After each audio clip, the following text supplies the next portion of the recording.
ও মোর ক্ষুদা, এ কত বড় বড় রসালো লিচু! দেখলেই তো আমার জিব্বায় জল চলে আসছে। কিন্তু আমার কপালে ক্যারেরাম লিচু আছে। আমার কিপটা বত্ত জীবন আমাকে লিচু খাওয়াবে না। এখন বুদ্ধি করে ওর কাছ থেকে লিচু খাইতে হবে।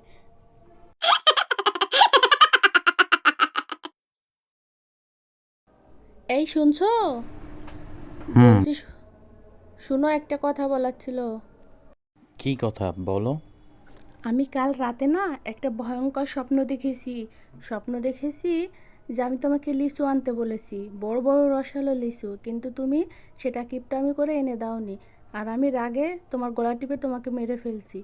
বিশ্বাস করো, বাস্তবে তো আমি এমন করব না। আমি কেমন করতে পারি বলো তোমার সাথে? কিন্তু এটা তো স্বপ্নই ছিল, এটা কি সত্যি হবে কখনো? সেটা তো স্বপ্ন, এটা নিয়ে তুমি ভয় পেও না, একটু টেনশন করো না কিন্তু। Wait wait. হুম। এর তো বিশ্বাস নাই। লিচু না এনে দিলে হয়তো সত্যি সত্যি এমন করে ফেলবে।